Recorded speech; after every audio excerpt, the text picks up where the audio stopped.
श्री शिवाय नमस्तुभ्यम। दोस्तों, आप सभी का मेरे चैनल पर बहुत बहुत स्वागत है। कैसे हैं आप सभी? आशा करती हूँ आप सभी स्वस्थ होंगे और अच्छे होंगे। दोस्तों, आज मैं बताने वाली हूँ पशुपति व्रत की पूजा विधि। आज मैं आपसे शेयर कर रही हूँ पशुपति व्रत की शाम की संपूर्ण पूजा विधि। किस तरह से आपको शाम की थाली में सामग्री लगानी है, कितने दिए रखने हैं, क्या क्या प्रसाद रखना है और मंदिर में पूजा कैसे करनी है। देखिए, सुबह की पूजा विधि का जो वीडियो है मैंने आपसे शेयर किया है, मेरे चैनल पर जाकर आप देख सकते हैं।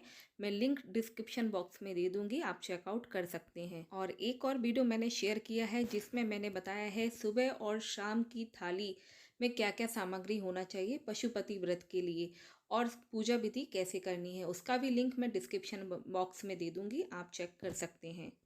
अगर आपको मेरा वीडियो अच्छा लगे तो मेरे वीडियो को लाइक कीजिए, शेयर कीजिए और मेरे चैनल को सब्सक्राइब जरूर कीजिएगा। चलिए ये शुरू करते हैं। तो दोस्तों, यहाँ पे देखिए मैंने ये शाम की थाली लगा के रखी है। सुबह की पूजा मैंने कर ली है और ये शाम की थाली है। यहाँ पे आप देख सकते हैं पशुपति व्रत की मैं शाम की थाली की सामग्री बताऊंगी, क्या क्या आपको सामग्री रखनी है। देखिए, जो सुबह की थाली है उसी थाली में ही आपको पूजा करनी होती है। उसी थाली में जो सामग्री बचती है उसी सामग्री से आपको शिवालय में जाके पूजा करनी है और उसी शिवालय में जाके पूजा करनी है। तो देखिए, सामग्री वही रहेगी और सामग्री आप सुबह की पूजा में थोड़ी ज़्यादा क्वांटिटी में रखें तो वही सामग्री आपकी शाम तक चल जाएगी, एक्स्ट्रा आपको नहीं रखनी है। और जो थाली लेके आए सुबह पूजा करने के बाद आप साफ स्वच्छ जगह, ऐसी जगह रख दें किसी का हाथ ना पहुंच सके। तो उसी थाली में आपको सामग्री एक्स्ट्रा क्या क्या रखनी है। देखिए, एक्स्ट्रा में सिर्फ आपको जल ले जाना है जो कि मैंने कलश में लगाया है, और दूध ले जाना है या फिर पंचामृत ले जा सकते हैं, और ताजे फूल ले जाने हैं। देखिए, जो सुबह के फूल थे वो आपने चढ़ा दिए, बासी फूल नहीं चढ़ाए जाते हैं, ना ही बासी कोई भी चीज़ चढ़ाई जाती है। तो यहाँ पे देखिए मैंने फूल रखे हैं और बेलपत्र रखे हैं, मेरे घर के ही बेलपत्र हैं। और ये गाय का दूध है। सुबह मैंने पंचामृत चढ़ा दिया था, तो पंचामृत नहीं चढ़ाऊंगी शाम को। ये गाय का दूध है। अगर मंदिर में श्रृंगार होता है तो आप छींटा दे सकते हैं, पंचामृत या दूध का छींटा दे सकते हैं, जल का भी छींटा दे सकते हैं। काफ़ी मंदिरों में श्रृंगार होता है। तो देखिए, जहाँ मैं मंदिर में जाती हूँ वहाँ श्रृंगार नहीं होता है, तो मैंने उसी कलश में जल भर लिया है और ये घर का ही जल है, घर से ही जल लेके जाना है। और दूध मैंने कैन में रखी है। दूध या पंचामृत स्टील के बर्तन में ही रखें, तांबे के बर्तन में कभी भी दूध या पंचामृत ना रखें। तो देखिए, यहाँ पे मैंने सिर्फ फूल और बेलपत्र एक्स्ट्रा रखे हुए हैं। 6 दीपक लगाए हैं। दीपक आप मिट्टी के भी ले जा सकते हैं, लेकिन मैं कहूँगी दोस्तों आप आटे के दीपक बना लीजिए। तो मैंने 6 दीपक बनाए हैं। इसमें गोल वाली बाती रखी है घी की। तो इस तरह से आपको घी की बाती लगानी है, जला के नहीं लेके जाना है, मंदिर में ही आप दिए लगाएंगे। तो यहाँ पे देखिए मैंने कपूर रख लिया। कपूर के नीचे हमेशा अक्षत जरूर रखिएगा, खाली कपूर कभी नहीं जलाया जाता है। देखिए, मिश्री की डब्बी है, माचिस है, धूप जरूर रख लेनी है। धूप, अगरबत्ती, धूप जो भी आप लगाते हो, इत्र रखा हुआ है, इत्र शिव जी को जरूर चढ़ाइएगा। और यहाँ पे देखिए सारी सामग्री वही है। अक्षत में मैंने थोड़ी ज़्यादा क्वांटिटी में सुबह रखे हुए थे, वही अक्षत हैं। सुबह आप ज़्यादा क्वांटिटी में रखिए, क्योंकि देखिए दिए जो आप 6 दिए लगाएंगे उसके नीचे भी आपको अक्षत थोड़े थोड़े रखने होते हैं। तो मैंने सुबह पहले से ही ज़्यादा क्वांटिटी में अक्षत रख लिए थे। तो देखिए, गुलाल है, अबीर है, सिंदूर है और अष्टगंध है और रोली है और सिंदूर है। ये गणपति जी के लिए, हल्दी है, ये सब है ना, शिव जी के लिए नहीं है। ये अशोक सुंदरी और जो गणपति जी कार्तिकेय जी हैं उनकी पूजा के लिए सिंदूर, हल्दी, कुमकुम है। बाकी जो गुलाल, अबीर, अष्टगंध और चंदन है वो शिव जी के लिए है। हल्दी कुमकुम शिव जी को अर्पित नहीं किया जाता है। देखिए, आंकड़े के फूल, धतूरा जो भी आपको मिल जाए, संभव हो सके वो आप चढ़ा सकते हैं। कोई भी फूल ले लीजिए। वैसे सफ़ेद फूल श्री शिव जी को बहुत ही प्रिय होते हैं, सफ़ेद चीज़ें। तो यहाँ पे देखिए ये फूल जो है मेरे घर के ही हैं। तो दोस्तों, मैं कहूँगी आपके घर के ही जो फूल हैं अगर लगे हैं तो वही लेके जाइए, नहीं है तो आप मार्केट से ले सकते हैं। तो देखिए, इस तरह से अब मैं आपको बता रही हूँ मैं मंदिर में पूजा कैसे कर रही हूँ। शाम की पूजा तो मैं प्रदोष काल में गई थी दोस्तों, और प्रदोष काल में मैं पूजा कर रही हूँ। सबसे पहले आपको जल से स्नान करा देना है शिव भगवान को। अब आपको करना क्या है, दूध है, दूध भी अर्पित कर देना है। इस तरह से देखिए मैं दूध अर्पित कर रही हूँ। तो दूध भी आप श्री शिवाय नमस्तुभ्यम का जाप करते जाइए और जल चढ़ाते जाइए। जो भी आप चीज़ें चढ़ाएं, श्री शिवाय नमस्तुभ्यम का जाप कर सकते हैं। देखिए कोई भी चीज़ है, अगर आप हो सके तो 108 चीज़ें भी चढ़ा सकते हैं, जैसे अक्षत हो गए, मिश्री हो गई, फूल हो गए। अगर आपकी इच्छा है, संभव हो सके तो आप 108 चीज़ें भी शिव जी को अर्पित कर सकते हैं। देखिए थोड़ा सा जल मैं कैन में एक्स्ट्रा ले गई थी, तो मैं थोड़ा सा जल से अच्छे से स्नान करा दूंगी। थोड़ा जल जो जलाधारी से निकलता है वो थोड़ा सा अपनी डब्बी या कैन में भर ले, उसको आप ज़रूर घर ले जाइए। थोड़ा सा ले जाइए लेकिन ज़रूर ले जाइए, उसको अपने घर में छिड़क दीजिए, आँखों पे लगा लीजिए। तो ये बहुत ही अच्छा होता है। और आपको जो जलाधारी है, कलश है, शिव जी के ऊपर जो कलश रहता है उसके ऊपर जल जो निकलता है उसमें भी आप जल ज़रूर डालेगा। तो देखिए इस तरह से मैं चंदन जो है हाथों में लगाकर, सफ़ेद चंदन है, तीनों उंगलियों से मैंने चंदन लगाया, अष्टगंध लगाया, और यहाँ पे अबीर, गुलाल, अक्षत चढ़ा रही हूँ। और जो नाग देवता हैं उनकी भी आपको पूजा करनी है। श्री शिवाय नमस्तुभ्यम का जाप करना है। जो जलाधारी है यानी कि जो कलश है उसकी भी आपको पूजा करनी है। और यहाँ पे देखिए अशोक सुंदरी की पूजा करेंगे। जो बीच वाला पार्ट है ये अशोक सुंदरी का पार्ट है, तो यहाँ पे हल्दी, कुमकुम, अक्षत चढ़ा दूंगी। और जो लेफ्ट साइड में ये वाला पार्ट है ये है गणपति जी का, और राइट साइड वाला पार्ट कार्तिकेय जी का होता है। तो ये जो शिव जी की जो यहाँ विराजमान है वो माता पार्वती का हस्तकमल है। तो यहाँ पे भी आप देखिए मैं चढ़ा रही हूँ अक्षत, कुमकुम, हल्दी वगैरह आप लगा सकते हैं। तो इस तरह से मैंने पूजा कर ली। देखिए ये जो शिव जी की जो आकृति पूरी बनी हुई, इसमें ना पूरा परिवार उनका बैठा हुआ है।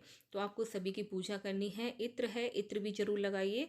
यहाँ पे देखिए इत्र लगा रही हूँ, अशोक सुंदरी पर भी इत्र लगाइए। अशोक सुंदरी माता पार्वती जी की, शिव जी की सबसे छोटी पुत्री हैं। तो यहाँ पे फूल चढ़ा रही हूँ।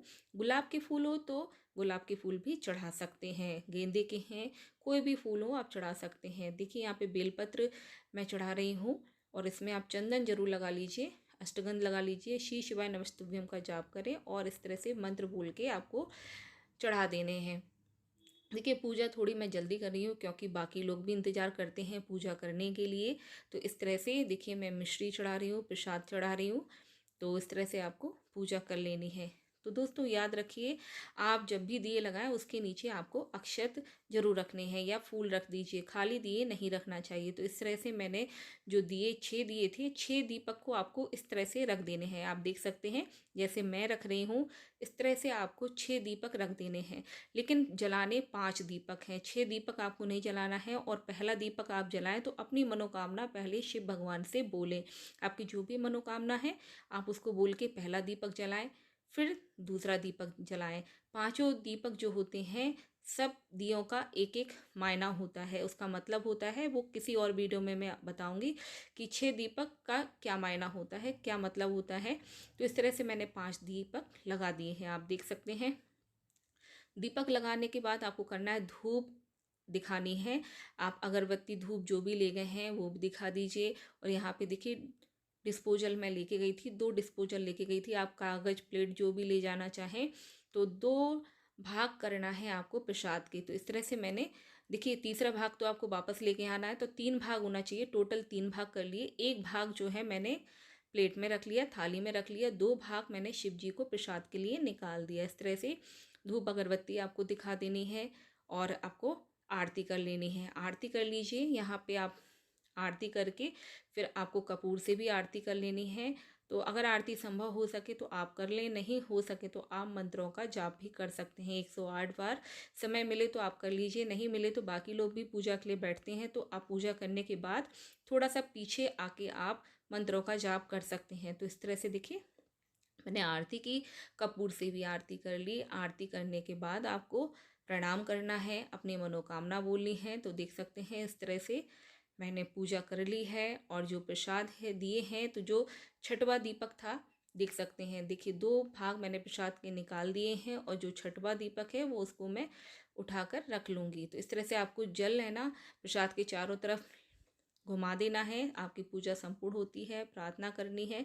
तो इस तरह से आपको अपनी मनोकामना बोलनी है। जो छठवां दीपक है इसको जलाना नहीं है और घर पर वापस लेके आना है। तो इस तरह से आपकी पूजा पूरी होती है। तो दोस्तों अब क्या करना है, पूजा के बाद आपको हाथ जोड़कर प्रणाम करके शिव जी से मनोकामना बोलकर नंदी जी की पूजा ज़रूर करनी है। शिव जी की पूजा करने के बाद नंदी जी की आप पूजा कीजिए। फिर आपको देखिए घर आना है। घर आते साथ आपको याद रखना है अंदर प्रवेश नहीं करना है। आपका जो मेन डोर है उसके ही राइट हैंड के साइड में आपको एक स्वास्तिक बनाना है। तो मैं यहाँ पे कुमकुम से स्वास्तिक बना रही हूँ। आप जो है रोली है उसको थोड़ा सा गीला कर लीजिए और इस तरह से आप स्वास्तिक बना दीजिए। स्वास्तिक जरूर बनाइए, शुभ होता है। और आप इस तरह से स्वास्तिक के बीच में 4 बिंदी लगा दीजिए। स्वास्तिक तो आप सभी को बनाना आता ही है। इस तरह से मैंने तिलक किया और थोड़े से अक्षत रखे बीच में और फिर दीपक को रख दिया। अब आपको अपनी मनोकामना के साथ दीपक को प्रज्वलित करना है। शिव जी का ध्यान करते हुए इस तरह से आप दीपक जलाइए, अपनी मनोकामना बोलिए और आपको सीधा पैर करते हुए सीधा अंदर प्रवेश कर लेना है। तो आप देख सकते हैं इस प्रवेश करने के बाद आप घर में जो की थाली लेके आए थे, जो प्रसाद लेके आए थे, वही प्रसाद आपको खाना है। और देखिए ये प्रसाद आपको किसी को भी नहीं देना है, ना ही आपको हस्बैंड को देना है, ना ही बच्चों को देना है। तीसरा भाग आप जो लेके आए थे आपको भोजन के साथ खा लेना है। आप चाहे तो खाना खाते हो, नमक लेते हो, सेंधा नमक लेते हो, या मीठे से आपने पशुपति व्रत रखा है तो इस तरह से आपको इस तरह से भोजन से पहले ये प्रसाद खाना है, फिर आप भोजन ग्रहण कर सकते हैं। तो दोस्तों आपको मैंने बताया कि पशुपति व्रत की शाम की पूजा कैसे करते हैं, कितने दीपक लगाए जाते हैं, संपूर्ण पूजा विधि बता दी। अगर आपको कोई भी क्वेश्चन है तो आप कमेंट में पूछ सकते हैं। दोस्तों आशा करती हूँ आपको ये मेरा वीडियो ज़रूर अच्छा लगा होगा। अच्छा लगे तो लाइक शेयर ज़रूर कीजिए और मेरे चैनल को सब्सक्राइब जरूर कीजिए। मिलते हैं नेक्स्ट वीडियो में। नमस्कार दोस्तों।